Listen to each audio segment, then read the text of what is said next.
Chers amis, bonjour. Bienvenue sur le plateau de votre émission « La vérité vous rendra libre ». Tout au long de cette série d'émissions, nous allons aborder plusieurs thèmes de la Bible en relation avec la vie quotidienne et les difficultés que nous pouvons rencontrer. Ces difficultés, c'est vrai, peuvent être d'ordre divers, physiques, psychiques, morales et même spirituelles.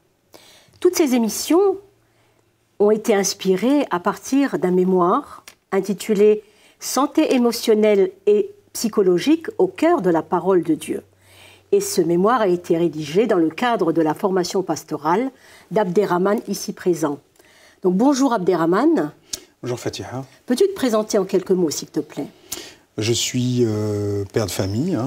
Avec mon épouse, nous avons 4 filles. J'exerce la profession d'infirmier en secteur psychiatrique et je suis également pasteur. Merci Abderrahmane. Notre deuxième invité, ici présent, c'est Karim. Bonjour Karim. Bonjour Fatia. Est-ce que tu peux nous dire 2 mots? Oui, alors pour ma part, moi je suis marié, papa de 3 enfants. J'ai exercé les fonctions pastorales dans une église environ une vingtaine d'années et je suis maintenant pasteur itinérant depuis un peu plus d'1 an. Merci Karim. Alors, chers amis, le premier thème que nous allons aborder aujourd'hui, c'est l'homme, un enfant désiré. Mais avant de parler de l'enfant désiré de Dieu, l'est-il, ne l'est-il pas? Peut-être qu'on va d'abord voir ensemble, si vous le voulez bien, l'enfant désiré dans le couple même. Donc Abderrahmane, qu'est-ce qu'un enfant désiré dans le cadre du couple? Il y a deux points de vue. Il y a le point de vue de l'enfant et puis il y a le point de vue du couple. Si tu veux bien, on va commencer par le point de vue de l'enfant. Je parlais avec une personne il n'y a pas très longtemps et elle me disait je sais une chose à propos de mes parents, c'est qu'ils se sont aimés et ils nous ont désirés, même si le reste de la vie familiale a été plus compliqué. Donc, on va commencer vraiment essentiel pour se structurer, de savoir dans quelles conditions on est venu au monde. On voit aussi dans le cas des enfants nés sous X, quand il y a une recherche de paternité, comment ces personnes souffrent, même s'ils ont pu être adoptés dans des foyers aimants. Il y a quand même à un moment donné cette question de d'où je viens. Donc, et une fois que la question d'où je viens est réglée, si elle est réglée pour les gens qui ont des parents, eh ben c'est comment je suis arrivé au monde. Donc ça, c'est quelque chose qui sécurise, qui structure, et qui, j'ai envie de dire, c'est le premier élan qui nous pousse dans la vie. Mais comment est-ce qu'un enfant peut avoir cette certitude d'être un enfant désiré? Il y a l'amour que les parents lui donnent dans le présent. Je pense que ça c'est quelque chose que, dans les liens, dans l'attachement qui se construit au fur et à mesure du temps, ça c'est ce qui détermine. Et malheureusement, dans certaines histoires familiales, les enfants et les adultes savent que quand ils sont venus au monde, eh ben, c'était pas forcément le bon moment, où ça a pu causer des problèmes aux parents, ou en tout cas, voilà, les circonstances n'étaient pas réunies pour que le moment de l'arrivée de cet enfant soit vécu avec bonheur. Voilà, et pour poursuivre, il y a le point de vue des parents.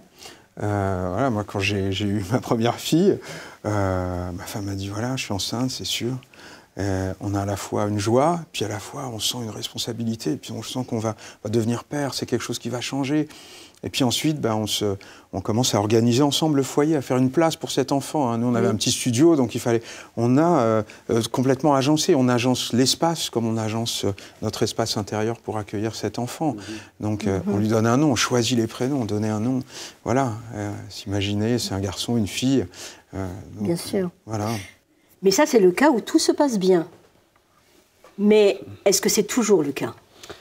Karim. Bien, malheureusement, la vie nous montre que ce n'est pas toujours le cas. Beaucoup de situations compliquées, de situations difficiles, parfois dramatiques dans certaines familles. Il y a les cas d'abandon, mais il y a aussi le cas d'enfants qui n'ont pas eu la chance de connaître leurs parents. Et puis, on remarque même que parfois, même dans les familles où les enfants, ils ont été aimés, les parents ont fait le maximum pour les entourer. Parfois, ces enfants qui, après, grandissent, plus tard, eh bien, on a ce témoignage qu'en fait, ils ont ce ressenti qu'ils n'ont pas vraiment été aimés, désirés. Voilà, donc d'où l'intérêt de témoigner de l'amour, et puis je pense aussi de pouvoir communiquer, et puis parler avec les enfants pour qu'il y a des zones d'ombre ou des zones de doute, c'est bien que les doutes soient mis de côté. Donc on a vu là l'enfant dans le cadre d'un couple qui est désiré, mais et maintenant, qu'en est-il de Dieu, Abderrahmane? Dieu nous donne beaucoup de témoignages de lui-même, et notamment dans la Genèse. Et dans le premier chapitre de la Genèse, il y a toujours des gens qui cherchent, que ce soit chrétiens ou non d'ailleurs, hein, qui cherchent dans ces premières pages-là une preuve scientifique, etc. C'est pas le cas de Dieu. Dieu s'excuse pas d'avoir créé, il s'explique pas, il n'a pas besoin. Il affirme qu'il est le Dieu créateur. Et il l'affirme d'une manière très très belle en Genèse 1. Voilà, Genèse 1, au commencement, Dieu créa le ciel et la terre n'était que chaos et vide. Et la Bible nous dit qu'à chaque fois, il ponctue. Dieu vit, notamment au verset 12, Dieu vit que c'était bon. Voilà. Et on a cette ponctuation comme ce refrain tout au long de la Genèse, où Dieu se réjouit de créer, et il y a ces étapes où l'atmosphère est créée, puis les animaux, puis lorsque Dieu bénit sa création. Et effectivement, le 6e jour, lorsque l'homme est créé, l'homme et la femme sont créés, il y a cette explosion de joie de Dieu. Il dit, cela a été très bon, il les bénit, hein, et il leur donne la terre pour la cultiver. Tu parles dans ton mémoire de l'implication de Dieu dans la création de l'homme. Comment est-ce que Dieu s'est impliqué dans cette création? Alors là, j'embête un peu les théologiens, parce que lorsque, au chapitre 2 de la Genèse, il est question de cet homme qui est tiré de la poussière, le mot utilisé fait référence au travail du potier. Mais donc le travail avec ses mains. Alors les théologiens nous disent, comprenez bien que Dieu n'a pas de main. Voilà, il s'agit, c'est un mot compliqué, anthropomorphisme, c'est-à-dire que Dieu utilise un langage humain pour nous expliquer son œuvre. Mais moi, je dirais que si Dieu parle de cette manière-là, c'est parce qu'il y a en Dieu quelque chose qui ressemble à l'homme, en tout cas dans son implication. J'ai envie de dire qu'on a été fait à la main. Hein, on est une pièce unique, chacun une pièce unique. Et si Dieu n'a pas de main au sens humain, il y a quelque chose en Dieu qui doit représenter cette implication de Dieu et cette manière de nous former à partir de la poussière. Donc oui, nous sommes faits à la main, comme un potier fabrique une œuvre unique, et aussi nous portons sa marque. Hein. On dit souvent que les artistes, par exemple, quel que soit le portrait qu'ils sont en train de faire, ils mettent quelque chose de leur trait. Voilà, que ce soit les sculpteurs ou les peintres. Et puis, mais Dieu a mis encore d'autres choses de plus dans l'être humain, c'est ce souffle dont tu parles. Effectivement. Effectivement, il y a le souffle de Dieu. Et j'ai lu quelque part que la parole qui est prononcée, hein, celle qu'on échange, elle provient de l'intérieur d'un être pour atteindre l'intérieur d'un autre être.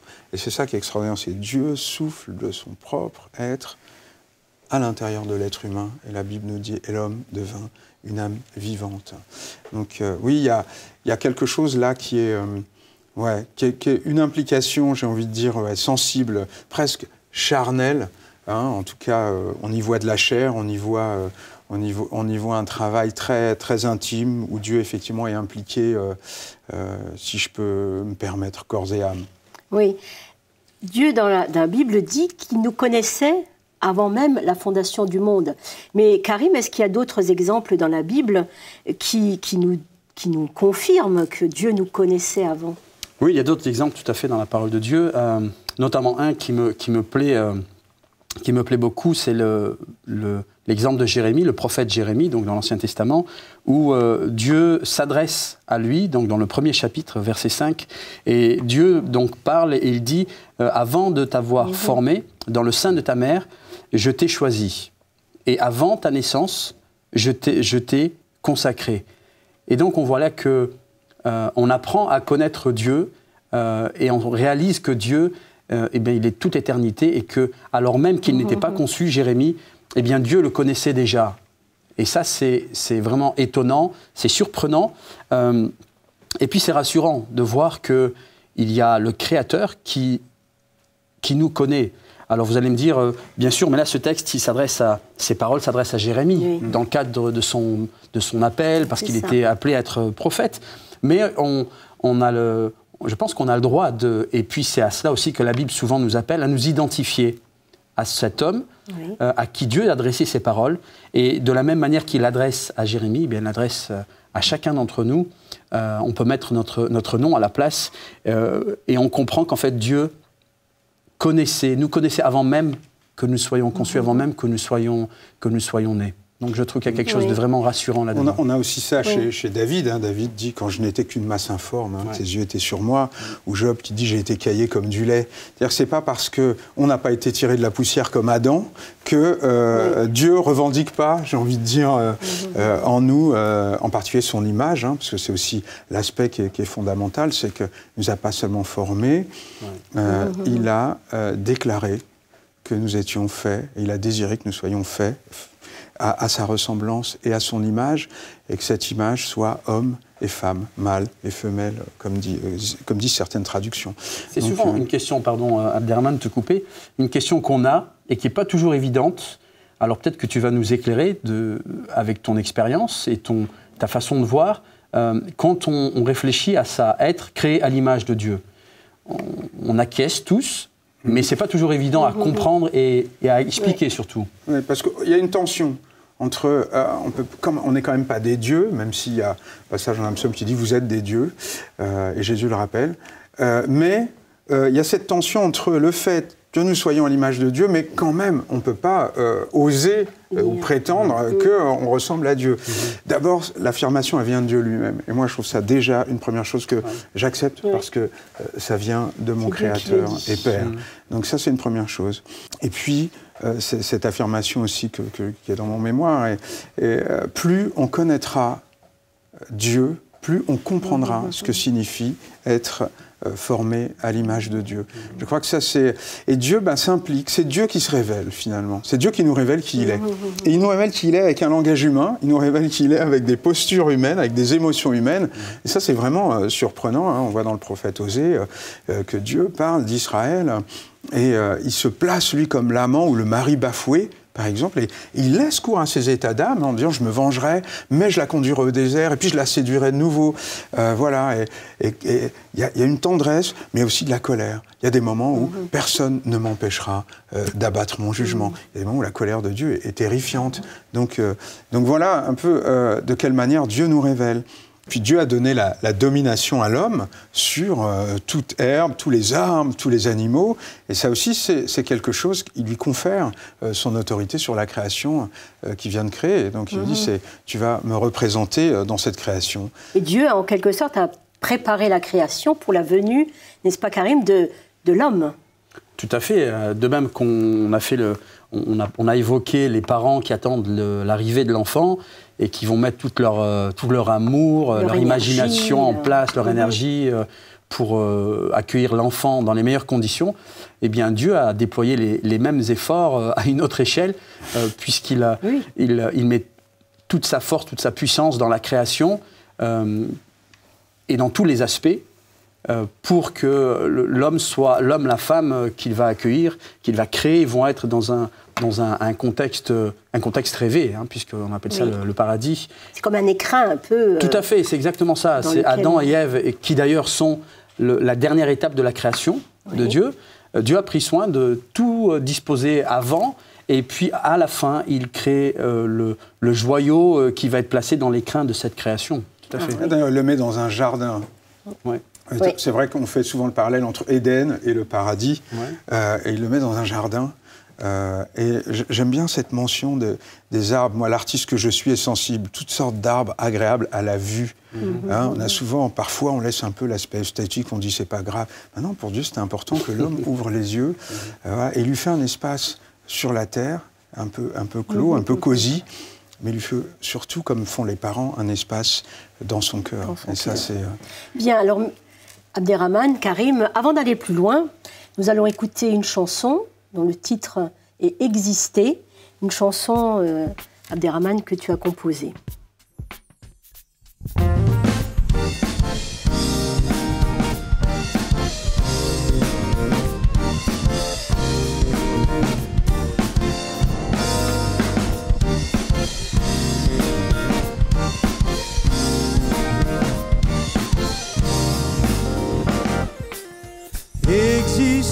pour quelqu'un, en enfant légitime, hérité de ces liens qui vous rendent plus digne. J'ai trouvé en Dieu mon Père, j'ai trouvé en Dieu mon Père. N'être jamais de trop, même à l'improviste, ressentir qu'il est fier de vous comme un glorieux artiste. J'ai trouvé en Dieu mon Père, mon Père. Jamais, jamais, jamais, jamais, jamais je n'ai senti en lui de doute.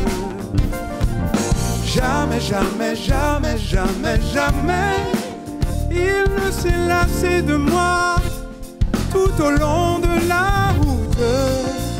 Pourtant j'ai raté bien des rendez-vous, l'écartant de mes fêtes, à le rendre jaloux, patient comme l'amour. Il s'est fait tout petit, pétri d'humilité, il bâtissait ma vie, existait pour lui. Voilà pourquoi j'existe. Existait pour lui. Voilà pourquoi j'existe. Savoir que le mépris est banni de son cœur, que son regard construit en nous l'homme meilleur. J'ai trouvé en Dieu mon Père, j'ai trouvé en Dieu mon Père. Jamais, jamais, jamais, jamais, jamais je n'ai senti en lui de doute. Jamais, jamais, jamais, jamais, jamais il ne s'est lassé de moi tout au long de la route. Pourtant j'ai raté bien des rendez-vous, l'écartant de mes fêtes, à le rendre jaloux, patient comme l'amour. Il s'est fait tout petit, pétri d'humilité, il bâtissait ma vie, existait pour lui. Voilà pourquoi j'existe. Exister pour lui. Voilà pourquoi j'existe.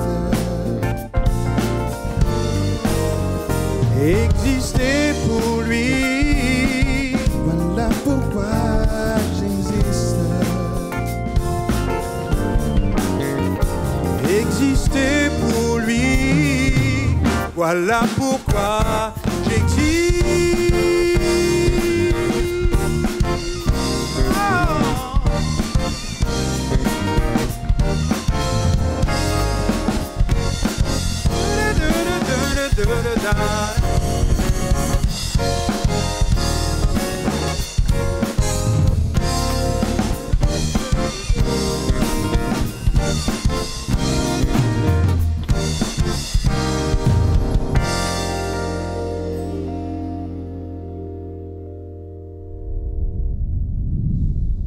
J'ai trouvé en Dieu mon Père.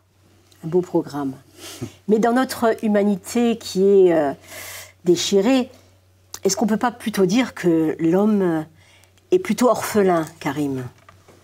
Non, je pense que ce chant arrive vraiment à propos et les paroles sont vraiment puissantes et se réfèrent au message de Jésus, qui pour moi c'est un message révolutionnaire parce que lorsque Jésus va commencer à parler aux foules et à enseigner les foules concernant Dieu, il ne va pas parler d'un être lointain et inatteignable, il va parler de Dieu son Père et notre Père, en tout cas le Père de tous ceux qui se tournent et qui acceptent le message de Jésus. Et en ça, c'est révolutionnaire parce qu'aucune religion, et puis dans les croyances de l'époque en tout cas, Dieu n'était pas, on n'avait pas intégré cette notion de Père vis-à-vis de Dieu. C'était une relation qui était vraiment très formelle avec un Dieu créateur que les hommes craignaient. Là, Jésus parle ce créateur de ce Dieu qui est leur Père. Donc immédiatement, dans l'esprit des gens, eh bien, les pensées sont chamboulées parce que d'une relation avec un Dieu lointain, Jésus présente un Dieu qui est atteignable et qui est un Père. Et quand on réfléchit après à tous les aspects, tous les attributs qu'un Père a, l'affection, la bienveillance, la proximité, l'écoute, la compréhension, eh bien, on retrouve ces choses-là en Dieu, et puis encore plus parfaitement, puisque Dieu est parfait. Si déjà ces qualités sont bonnes chez un papa humain, un père humain, alors à combien plus forte raison avec Dieu. Jésus, en tout cas dans les évangiles, ne serait-ce que dans l'évangile selon Matthieu, Jésus fait allusion à cette... il prononce le mot Père en parlant de Dieu plus de 20 fois. Oui. Et dans l'évangile selon Luc, plus de 30 fois. Donc Jésus a vraiment martelé ça dans l'esprit des gens. Et parce que c'était aussi le message que Jésus annonçait, c'était le message du royaume. Ce n'était pas le message d'une religion ou de Dieu selon les hommes, mais vraiment selon le royaume de Dieu. En lui, nous avons un Père. Dieu notre Père. Est-ce que Naed voudrait conclure ? Oui, moi j'ai pas connu mon père, en fait. J'ai écrit cette chanson presque sur la base d'une frustration. J'étais avec l'ami Frédéric qui a enregistré pour moi la première version de cette chanson, version disque. Et puis on a fait cet album dans une maison d'abord. Et puis je voyais la relation que mon ami avait avec son père. Et je me dis, si j'avais un père sur la terre, j'aimerais que... Mais en fait, j'ai écrit cette chanson plutôt sur la base d'une frustration. Et c'est vrai que ça a pris du temps pour moi d'accepter l'idée de la proximité, l'idée que je pouvais me confier, l'idée que je pouvais même me reposer en Dieu comme un père et que voilà, je pouvais ouvrir moi aussi mon cœur, parce qu'il n'y a pas que l'aspect de Dieu qui vient vers nous, il y a l'aspect de nous. Est-ce que nous sommes prêts à accepter cette proximité avec ce Père? Ça, c'est quelque chose, voilà, je pense que pour beaucoup de gens, c'est pas forcément quelque chose qui arrive et qui est une évidence, quoi. Oui, il y a un choix aussi. Est-ce qu'on veut que Dieu soit notre Père? C'est ça. Ou en cette Christ. Liberté de choix en Christ. Abderrahmane, est-ce que tu peux conclure sur ce thème? Moi, j'aime bien le Notre Père dans l'évangile de Luc, parce qu'il n'y a pas Notre Père, mais Père. Et c'est extraordinaire de pouvoir commencer sa prière en disant Père, comme un peu ce que dit Jésus, venez à moi vous tous qui êtes fatigués et chargés. En disant ce mot, je peux vraiment me reposer sur la force. Nous, les Nord-Africains, on dit Dra, on a les épaules, et on a un Père qui a les épaules et sur lequel on peut vraiment se reposer. Merci Abderrahmane, merci Karim, merci à vous aussi de nous avoir suivis, et nous nous retrouverons bientôt pour une nouvelle émission de La Vérité vous rendra libre.